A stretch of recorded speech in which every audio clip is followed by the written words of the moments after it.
এই যে এই যে আমরা ready. Tata, bye bye. Tata করো, টাটা করো, টাটা। ফুল লুক কমপ্লিট।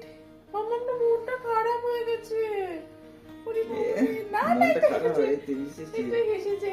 আরে পিসে মশাইয়ের দেওয়া সোয়েটার পরেছে এটা। এই যে ভিডিওটা দেখছো এটা হচ্ছে 27শে নভেম্বরের ভিডিও, আর আজ ছিল আমাদের 5 বছরের অ্যানিভার্সারির দিন। আর এই দিনটা ছিল নৈনিতালে আমাদের দ্বিতীয় দিন। অ্যানিভার্সারি বলি না, আমি এই লাল রঙের ড্রেসটা সিলেক্ট করেছিলাম পরার জন্য, আর ড্রেস পরে মামামকেও রেডি করে আমরা একদম তৈরি হয়ে নিয়েছিলাম, গাড়িতেও বসে গেছিলাম। আমরা সবার প্রথম যে জায়গাটায় গেছিলাম নৈনিতালের সেকেন্ড ডেতে, সেটা হচ্ছে উডল্যান্ড ওয়াটারফল বলে একটা জায়গা ছিল সেখানে। তো এখানে না এরকম সিঁড়ি দিয়ে মানে অনেকটা উঁচুতে করা ছিল, নিচ থেকেও ওয়াটারফলটা দেখা যাচ্ছিল, বাট তুমি যদি আরও ভালো করে দেখতে চাও তো ওপরে যেতে পারো।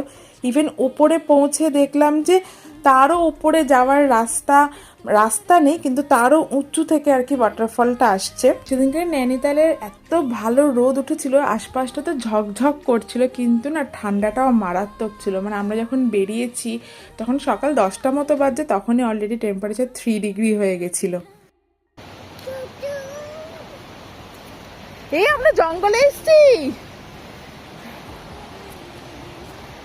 সিঁড়িগুলো সমস্ত এখানেই শেষ, মানে এখান থেকে তোমাকে দেখতে হবে, বাকিটা দেখার জন্য তোমাকে ওপরে যেতে হবে, বাট ওপরে যাওয়ার কোনো রাস্তা এখানে ছিল না। তবে জানো তো আমাদের এই 3 দিনের নৈনিতাল ট্রিপে বেশ অনেক জায়গায় এরকম ঢালু রাস্তা এই সমস্ত জায়গা দিয়ে আমাদের উঠতে হয়েছে, কিন্তু মাম্মাম কিন্তু আমাদের ভীষণ সাথ দিয়েছে। ও কিন্তু অনেক ঢালু রাস্তাতে একা একা উঠেছে, এরকম স্টেপসগুলোতে একা একা উঠেছে।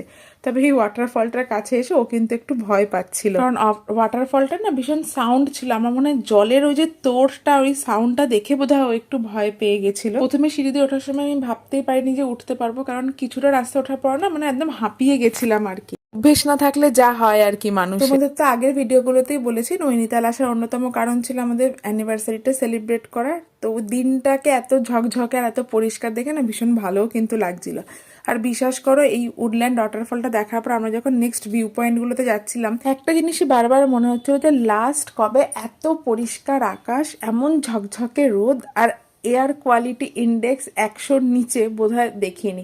এখানে তো এয়ার কোয়ালিটি ইন্ডেক্স বোধহয় 50 মতো ছিল। কি ভাল লাগলো তো বলো গানটা। যাই হোক, এই যে ভিউ পয়েন্টে দাঁড়িয়েছি আমরা, যে খুরপাতালে স্টে করেছি, সেই খুরপাতালটা এতটা উঁচু থেকে দেখতে ঠিক এইরকম লাগছিল। আর এরপরে নেক্সট যে ভিউ পয়েন্টটা এসেছিল সেটা ছিল অনেকটা ওপর থেকে নৈনিতাল লেকটাকে দেখাচ্ছিল, একদম আমের মতো দেখতে। ওই যে কোহি মিল গিয়া মুভিটা আছে, ওর যখনই স্পেসশিপটা আসে না তখন জানো তো এই ভিউ পয়েন্টটাকে দেখ। অনেক বলিউড মুভির শুটিং কিন্তু এই জায়গাতে হয়েছিল।